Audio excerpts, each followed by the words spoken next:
What's up, everybody? Welcome to the PickSix Podcast, CBS Sports Daily NFL Podcast. I'm Will Brinson. I'm your host. It is Monday, August 9th, and it's time for a mailbag. That's right, Mailbag Monday. And this mailbag in particular is presented. Oh, yeah. Oh, no. Just sprayed all my computer stuff with Bud Light. But by Bud Light, we are presented, PickSix presented by Bud Light. There's actually, in rather ironic news, there is a sprinkle of Bud Light on the reading on my laptop. That's okay.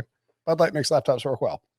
Share a Bud Light with us as you listen along. As you can see, I am going to be drinking a Bud Light during this podcast. John Breech, who is joining me, is wearing a Bud Light t-shirt. Not pointing Bud Light on my computer. Not pointing Bud Light on your computer. Man, that was a good pop top. And go to budlight.com/delivery to order your Bud Light that you can share with us as you listen along. Again, that's budlight.com/delivery. Go to that link. It'll populate with your geographical location, a bunch of options to purchase Bud Light and have it show up at your house. You don't want Bud Light showing up at your house. And we'll have maybe a little opportunity to get you a Bud Light cooler later on in the mailbag. We're actually going to do a bunch of mailbag questions from Facebook. You know why, Breech? Because you finally logged on to Facebook after 8 months of avoiding it? Really more like 16 months, but yes. And look, maybe some of the people on the Apple podcast weren't saying nice things. Whoa. I'm just kidding. Brinson's in a feud with Apple. No, we got a good Let it be known. But we want to make sure that we got a good loyal group of people on Facebook. So we want to answer some Facebook questions, and we're going to do that. Let's dive right in. Dave Benton asked, the Cowboys were more successful after Dak's injury last season. He should have been winless. Atlanta gifted the only win before his injury. Given that, why is return being treated as being almost a guarantee of a better season? I mean, you're the Andy Dalton guy, so I don't know. Were they better with Andy Dalton than Dak Prescott? I would push back and say no. I mean, they sucked on both. They were terrible across the board in general. That's how they ended up with the high pick and, never really a chance at making the playoffs. But, Dak is better than Andy Dalton. We agree on that, right? Yes. Okay. Well, but I think way to be hashtag Breech strong there, by the way. Well, Andy Dalton went 5-7.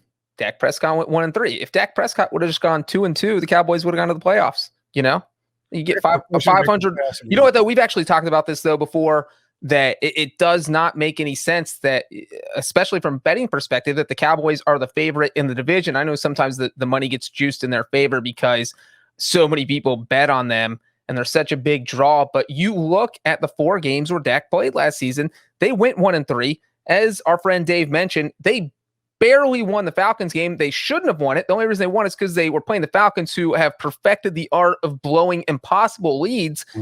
And so if that doesn't happen, they're 0-4. If that watermelon onside kick doesn't get recovered, they are 0-4 with Dak Prescott. And, so now you have Dak Prescott coming back off this huge ankle injury and now dealing with a shoulder strain. So we don't even know that he's going to be 100% there once the season starts. You have a defense that we don't know how improved they're going to be. They're a big reason why the Cowboys went 1-3. And so, I'm the guy who picked the Cowboys to win the Super Bowl last season. And I am so far off the Cowboys bandwagon that I am on a different continent. Yeah. I was RIP Breechbot. But the Cowboys, here's the thing about the Cowboys. The offense wasn't good to start the season. In the first 4 games with Dak Prescott, the offense wasn't good. Now, they were putting up statistically prolific numbers, but they were trailing by 20 points against a bunch of teams, and Dak was having to throw it on every single down. And when you're doing that, anybody can score points. They got back in some of the games. They got back in that Browns game. Of course, they got back in the Falcons game. I think they can put up points in a hurry and get back in games, but to suggest that the offense was good is disingenuous. It was not good. It was objectively bad. And again, just putting up numbers doesn't make you a good offense. So that's what I need to see from the Cowboys this season, is that they can come in and the offense can be efficient out of the gate. that Mike McCarthy can call the plays and operate this offense in a manner that it allows them to get leads and then to try and salt away those games with Zeke Elliott and maybe with an improved defense. But I just think because Dak Prescott is a top 10, top 5 quarterback in the NFL, depending on, what the, fairly in flux, in that range, he's an upper echelon quarterback in the NFL. I don't think that's up for dispute. When he's healthy, the Cowboys offense should be really, really good. We'll see. But part of that, I think people just look at Dak's numbers from last season like, oh my God, he was on pace for 10,000 yards. Yeah. But as you said, they were trailing the Falcons 20-0. They were trailing the Browns 38-14. They were trailing the Seahawks 30-15. So when you're down by that many points, you're just going to sling it. You tell your running backs to go sit on the bench and you're going to throw the ball all the time. And so that's why Dak was able to put up these big numbers. So we don't know what the offense is going to look like if it's a close game. If you're getting blown out, you're going to be throwing it all the time. And that's why Dak had these big numbers. So what do you think right now, Brinson? How many games do the Cowboys win? I was going to look up the Cowboys regular season win total. Either I don't want the alternate win total. I want the regular season win total. Well, because I was going to look it up at courtesy of our friends at Caesars Sportsbook. Caesars Sportsbook. Our good partners and friends at Caesars Sportsbook that we've known for years and years and years. Love Caesars. My favorite by far. Well, first of all, it is actually one of my favorite hotels to stay at. But I was also going to say one of my favorite, early era Roman leaders. Brinson, he got stabbed to death by his best friend. Well, that's me. Is that your life? Because I feel like I'm constantly being stabbed to death by my best friends on this podcast. I'm sorry. It's okay. I would say but this. The reason, wait, real quick. The reason I asked you that is because our friend Dave said, given the whole Dak thing, why is his return being treated as being almost a guarantee of a better season? And I think from that perspective, when you look at it from just that, they only won 6 games, and I think we both think they can win more than 6 games, even if they're bad, right? Yes. I think they're winning Cowboys, at least 8. All right, just looking at the Cowboys. I'm looking at the Cowboys numbers here. Here's an interesting one. 15-1 to be the highest scoring team in the regular season. That's a pretty good bet. 14-1 to be the number 1 seed in the NFC. That's not a good bet. Over under. That's the Oklahoma State Cowboys. That didn't mean good. That's the Wyoming Cowboys.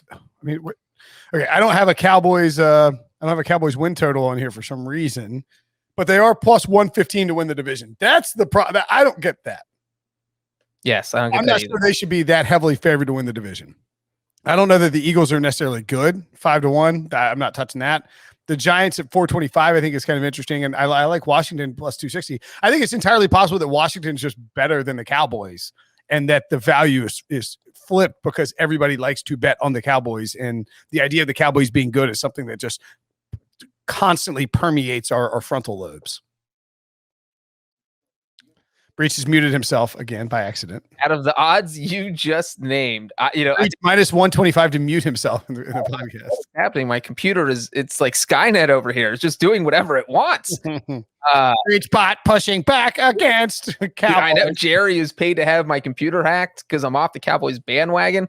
But I agree with you. I think Washington's the best team. I think at plus 260, it's an excellent bet. And I think the Giants are the best value. So the Cowboys would be like my third choice of teams to bet on the NFC East. Yeah.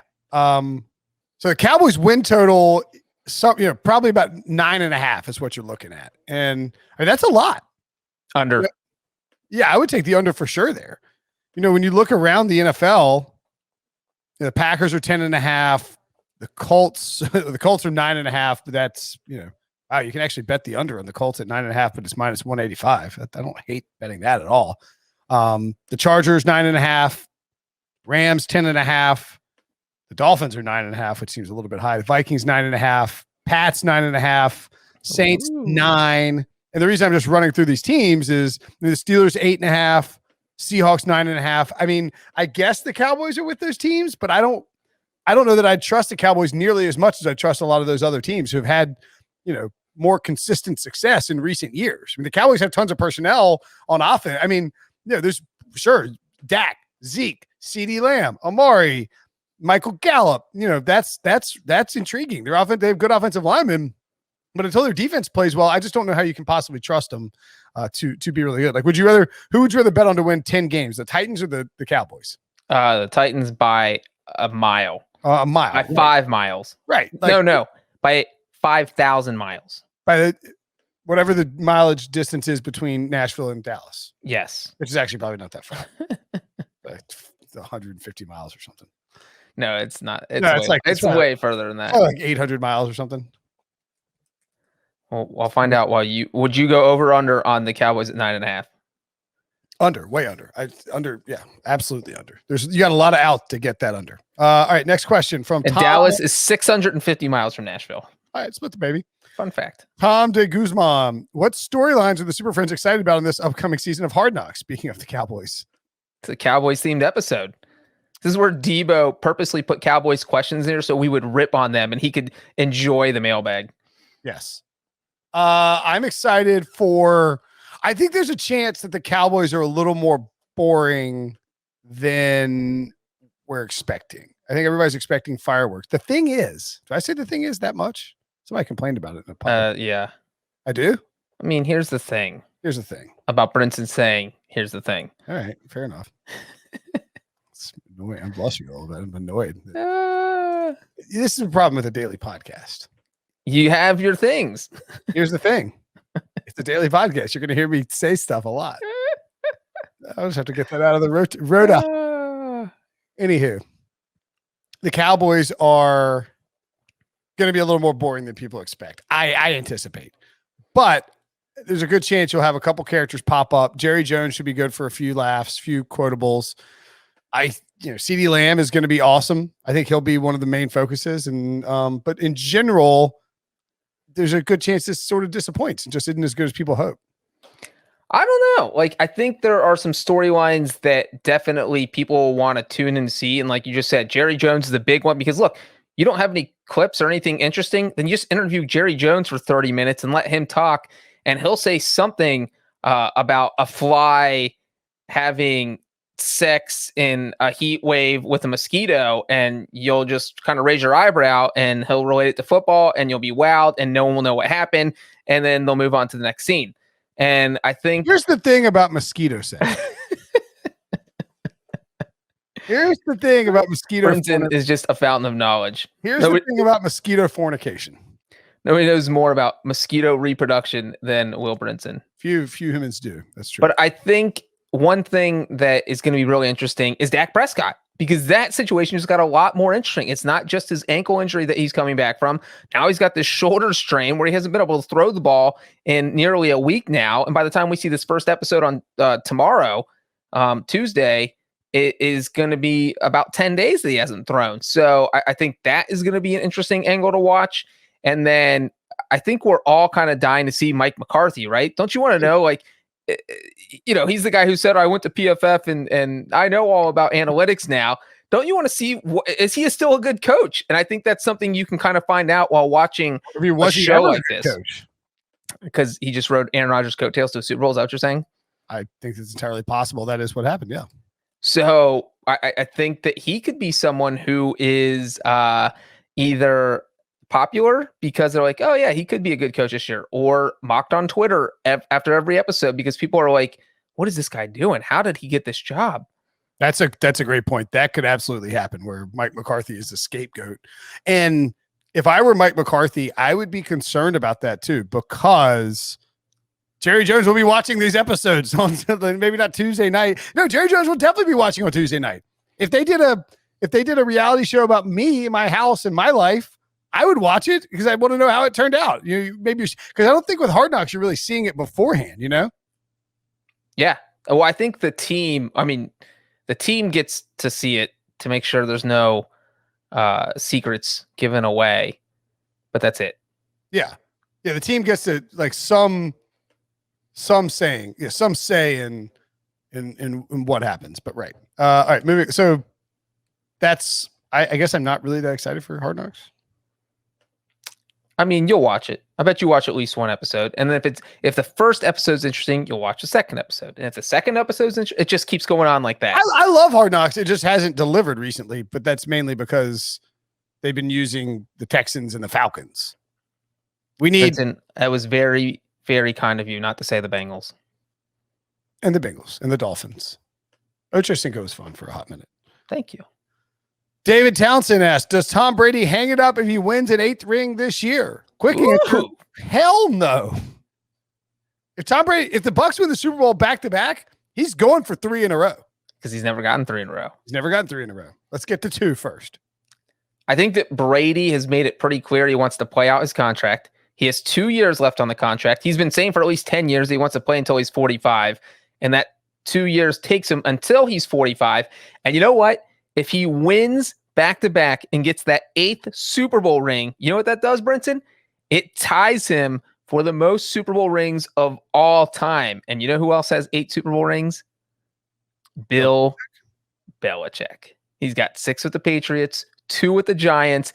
And if Brady got to 8, you know there is nothing he would love more than to end his career with 1 more Super Bowl ring than Belichick. You know, he already got the 1 without him, so he has more, the 7-6 thing with the Patriots, but now it's the overall record, and the overall record belongs to Belichick right now. I think Brady would love to snatch that. Do you?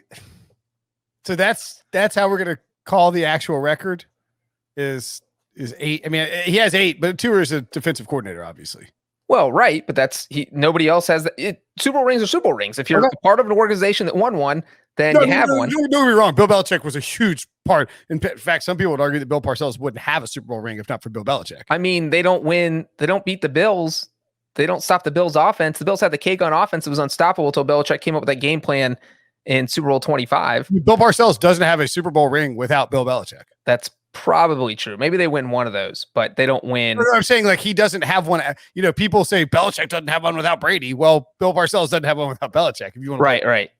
You know. So yeah, but I do not think Tom Brady would hang it up after this year if he won the Super Bowl.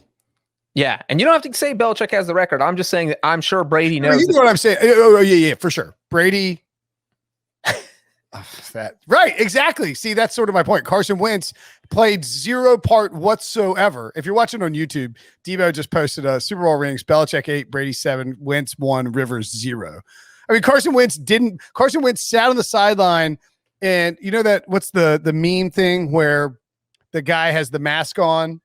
And the mask, it's a smiling mask, but behind he's crying behind it, crying angrily. That was Carson Wentz during the Super Bowl, standing there acting like he was rooting for Nick Foles and the Eagles to succeed and to win. No, he was a Patriots fan that day. He knows it down deep inside of his soul. He was rooting for Belichick. He was rooting for Brady. He didn't want the Eagles to finally get a Super Bowl with him on the team, not playing at quarterback. That's the deep, dark secret. That's why Carson Wentz's soul broke. That's why he had to quit. That's why he fell apart and he had to be sent to Indianapolis. And that's why, perchance, bad luck is following him everywhere. Hypothetical. You know what's funny about that is that I wouldn't be surprised if Carson Wentz really felt like he was in a win-win situation where because you don't want them to win when you're on the sideline. They lost you. Did not want the Eagles to win. I will go to my. But if you do win, you get a Super Bowl ring. So I think he was content no matter which way it went. I don't think he would ever root against the Eagles because you know he played. Chance Carson Wentz put that Super Bowl ring on eBay. I mean, he played so much that season. He got them to the playoffs basically. So I think he was happy to get the ring, but he would have preferred whatever helps you sleep at night, Breech. That Nick Foles didn't get a statue built. Okay. So Tom Brady nothing. So Tom Brady not retiring if he gets 8th ring. Marcus Vusin asked, should the Browns sign Baker Mayfield to an extension this year or wait till next year? And this is where it's time for me to deliver my ice cold take presented by Bud Light. Baker Mayfield, what he's doing this offseason is really smart. This is a great job by Baker Mayfield. He is saying, I don't want a contract. Not, if they would have offered me one, I'll take it. He said, no, I don't want a contract. I'm not going to talk about a contract. Anybody reporting about Baker and his contract is wasting their breath because he's not getting a contract. It's not happening. He doesn't want to get one because he knows that he had a great rookie season. Set the record for most passing touchdowns by a rookie quarterback in NFL history. Second season, disaster. Browns were considered contenders. Freaking Freddie Outhouse destroys the Browns in their attempt to be any good. Baker regresses in a huge way, fans are clamoring, should we draft a quarterback, in the first pick of next year, blah, blah, blah, blah. Baker gets it. He came back last year in his first season with Kevin Stefanski. He had a really good, really efficient season, not voluminous in statistical production, but he is setting himself up where if the Browns win double-digit games and go to the playoffs in back-to-back seasons, and they challenge for a Super Bowl, challenge for a run in the playoffs, and they look like a team that can be dangerous, and Baker Mayfield plays well, he will be a legend in Cleveland, and it won't be difficult for the Browns to give him a pile of money next offseason. So you just validated this coming season, and then it's an easy contract next offseason. Plus, maybe you wait and see what happens with Josh Allen first, and then you get the deal done. So my point being, Baker Mayfield doing the right thing by being patient and waiting until next offseason to do the contract negotiations. That is my ice cold take presented by Bud Light. Brinson, the thing I loved about that ice cold take, I literally could have finished an entire Bud Light while you were talking. that was your longest ice cold take of the year. I think I agree with pretty much what you said. I think that it makes sense for both sides to want to wait until next year, because from the Browns' point of view, you don't want to get stuck in a Jared Goff situation where, Goff takes the Rams to the Super Bowl and you're like, this guy's our quarterback of the future, but he's still a little iffy. And so Baker Mayfield, if you sign him to an extension right this second and give him $40 million a year, and then he goes out and he's an average quarterback in 2021, you find out that 2019 Baker is going to be the Baker you get for the next 5 years. You just wasted $200 million. Yeah. And so, so if you're the Browns, you want to see what he's going to do in 2021. And you know what? He's under contract through 2022. So you have 2 more test seasons if you need it. But again, like you said, if he plays lights out, then you have no problem handing him the money. And then if you're Baker, you want to wait because, again, as you mentioned, you have the Josh Allen contract, you have the Mark Jackson contract. So if the Browns win 13 games, you want to the like, all right, yeah, I want $1 more than Josh Allen got. Thank you, bye. Breech turned into a robot very briefly, but that's okay. I agree. I agree with you completely. You want to wait and see how all the other contracts play out and let 2021 play out before you have to do anything, before you make the move on the contract. That is the smart move. Speaking of smart moves, summer is here, and that means one thing. It's time to stock the coolers, to start counting down the days until we can enjoy an ice-cold Bud Light in an NFL stadium again. By our count, only 31 days remain until we can hear a beer vendor yelling about Bud Light, ice cold Bud Light. And to help you take summer by the coolers and get ready to tailgate, Bud Light is giving away coolers all summer long, every single day, all summer long. That's right, free coolers all summer long. Throw away that dusty old ice box you've got in the back of your garage and tailgate in style this fall. And all you have to do for a chance to win one of these amazing coolers. They're big, they're blue, they're bear-proof. They keep ice frozen and cold for 9 days. Your Bud Light will be the frosty envy of everyone else at your tailgate. Go to BudLightLegends.com for a chance at a free cooler. Again, BudLightLegends.com. Go check it out and get you a cooler. If you listen to this podcast regularly and haven't tried to get a cooler, what are you doing? Go sign up and try and get a cooler. Nick Leonardi asks, who is going to be the league's future Ryan Fitzpatrick, Josh McCown? The journeyman of the NFL playing for at least 7 different teams. My guess is Sam Darnold. Ouch, is one of them, and I'm a diehard Jets fan. Little dunk from Nick there on Sam Darnold. It's not a bad pick. No, it's not. But you know what, Brinson? You know what I have to do every podcast? You know who I have to bring up? Oh, boy. Andrew Gregory Dalton. And I like it. I'm not just bringing it up because I like talking about Andy Dalton. I'm bringing it up because I literally think he could be your next Ryan Fitzpatrick, Josh McCown. Look, he's already on his 3rd team in 3 years. He signed a 1-year contract with the Bears, which means if he's playing in the NFL in 2022, which I think he will be, he's going to be on his 4th team in 4 years. And he's probably only going to sign a 1-year deal there because that team's going to draft a quarterback that's going to kick him out. And then he's going to be on his 5th team in 5th years.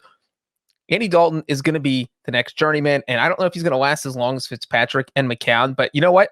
I can see a situation where Dalton's played for 20 teams by the time we get to 2030, and then he calls it quits after an 18-year career where he wins 0 playoff games, but gets to the playoffs 9 out of 15 times. So we need someone who is, to meet these criteria, Ryan Fitzpatrick, Josh McCown, you have to have your team, You have to play for a lot of bad teams. You're the fallback option for a team that desperately needs a quarterback. You have to get that team in a position where they could make a playoff run, but probably won't actually be that good.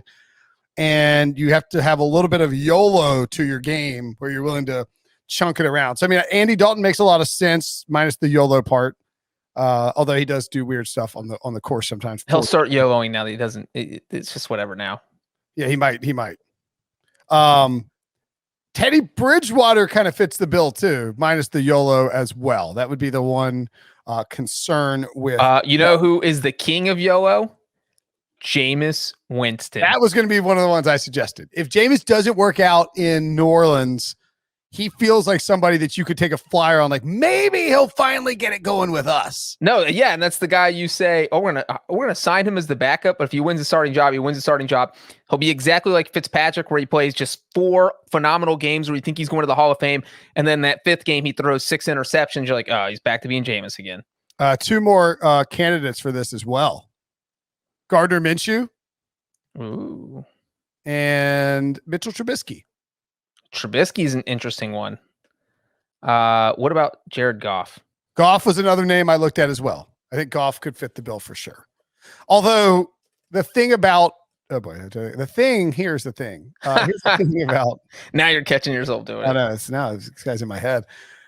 With Goff, the pedigree, just being a number 1 overall pick, doesn't really fit with Josh McCown and Ryan Fitzpatrick.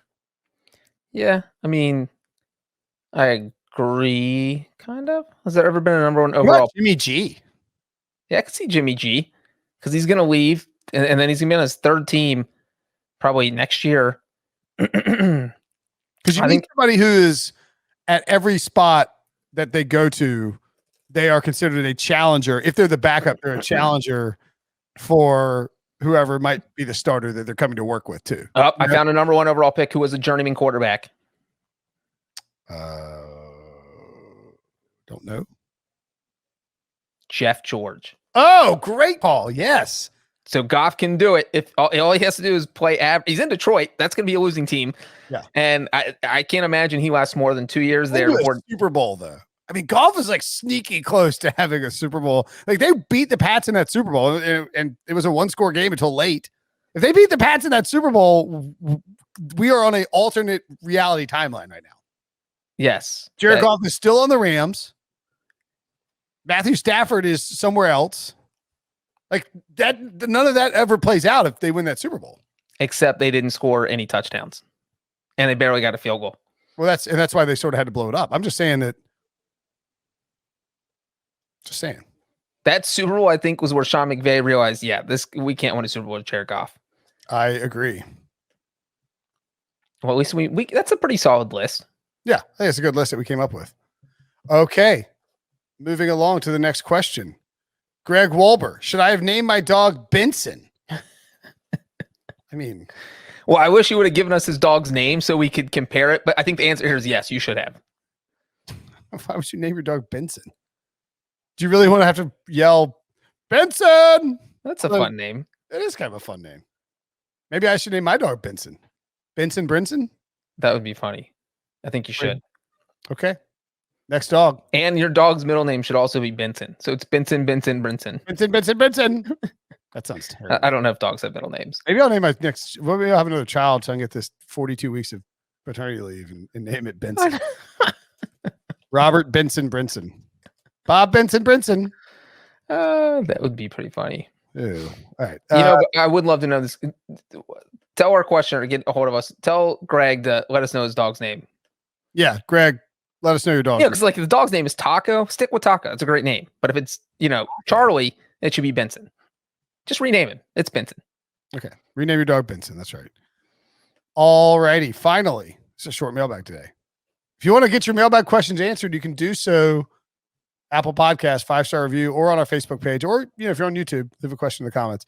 Steve Liu says, and Brinson, real quick, they're running out of chances because we shut the mailbag down the regular season. Yeah, we do a couple mailbags during the regular season, but it's not a weekly thing. So if you want a question answered for the season, you got to get it in now.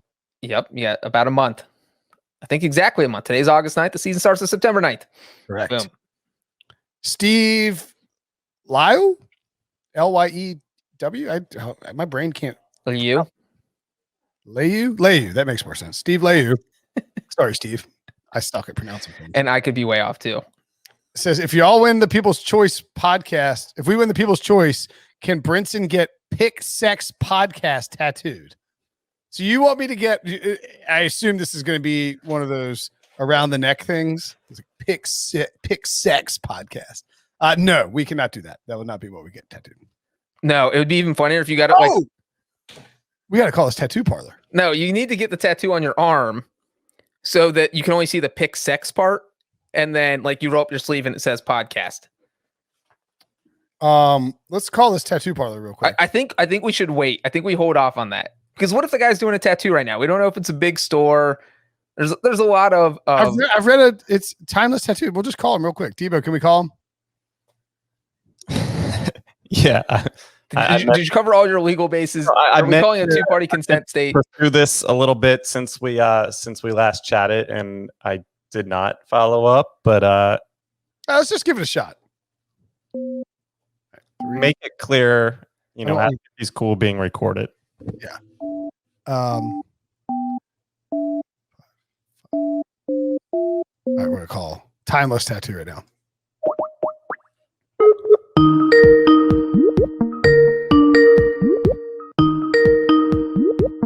Afternoon, timeless tattoo and piercing. Hi, I've got sort of a weird question, really quick, and just so you know, this call is being recorded because we're on a podcast. But one of our guys who's on the podcast, it's an NFL podcast for CBS Sports. My name's Will, by the way. One of our guys lost a bet last year because the Steelers lost to the Bengals, and he lives in Baldwinsville, and he has to get a tattoo as a result of losing the bet.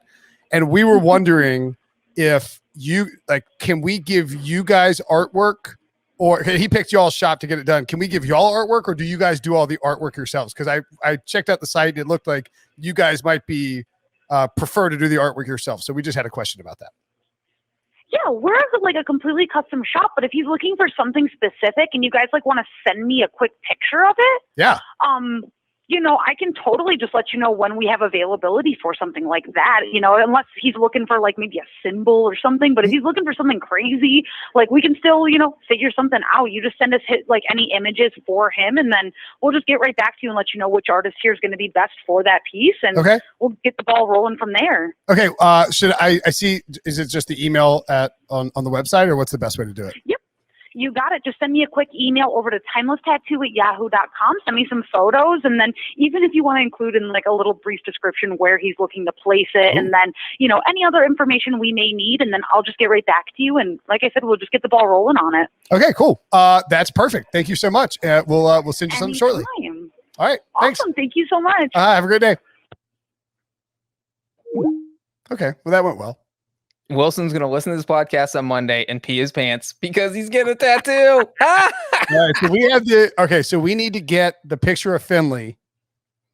And but also that was the other thing is Wilson said he wasn't sure if he wanted a picture. Maybe it would just be words saying Ryan Finley. And so he kept flip-flopping on that. And so we have to describe what we want. And it sounds like they would design it. So we give him a rough idea. You know what we could do? What if we get Ryan Finley's face on the Wilson volleyball from we turn Ryan Finley's face into Ryan Finley's smiling, but his face is a volleyball. Oh my God, that's hilarious. He's like Ryan Finley Wilson. That is hilarious. That's what we got to do. We got to talk. We'll tell Wilson that's happening. Okay. You have to follow and just check. That was good. We have to check, if we can live stream this thing, because that has to happen. Correct. I will fly to Baldwinsville, New York, and film it. In pain as he's having needles jabbed into his body. I think we can connect like this, virtually, and just have an artist set up a computer near Wilson, and we just talk football and analyze the tattoo as it's going on. Tebow, you got to think bigger. I think you, me, and Brinson fly to Western New York, sit outside a Timeless Tattoo and live podcast while that stream is going in, so that we can run in and check in on Wilson anytime we see him on the live stream, tearing up or crying in pain or saying he hates us, because it's going to get pretty crazy. I don't think Wilson is fully prepared for how much pain this might cause. How, as none of us have tattoos, how long are we expecting this to take for the size that he's getting? It's got to be a 1-day thing because he doesn't want a big tattoo. He made it clear. Oh no, a 1-day thing situation. I'm just thinking, like, is it gonna clearly, like, we're not the most knowledgeable on this. Like, 30 minutes, 3 I hours. would think 2.5 hours. Okay. Well, it probably depends on how many colors. Okay, I think we need to minimize the amount of work required, amount of colors for it. We don't need a fully detailed Ryan Finley, like, stripes and everything. Right. So, and then we can have his wife and kids there as well for their. Oh, this is going to be amazing. his kids, We can grill out. Let's grill out. Well, that sounds incredible. I mean, won't his kids want to be there With some Bud Light. Oh, some Bud Light. Just take it. You wouldn't want. Wait, Brinson, if your dad lost a bet and had to get a tattoo, would you want to be there? Yes, Of course, his kids are going to be there. No, I didn't say his kids won't want to be there. I said his kids will want to be there. His kids will probably offer to live stream this thing from their personal Instagram page. Yeah, absolutely. Yeah, this is We got to let the Ryan Wilson TikTok crowd know about this in advance as well. Yes, correct. Okay, so we have sort of gotten the ball rolling, so to speak. By the way, that lady was polite, knowledgeable. That was great. Thank you. I feel very comfortable with our choice of Timeless Tattoo as the place to go to. It's very close to Wilson's house. We'll get to meet Wilson's family. Everyone is going to Google Timeless Tattoo. They're going to have they're going to just hang out there, get Wilson's autograph. It's going to be incredible. He's going to be famous. TY Timeless, by the way. All right, that's the Mailbag Monday. Can't wait to we'll let you know when we have an update on the situation with Wilson's tattoo, and we will see you guys tomorrow.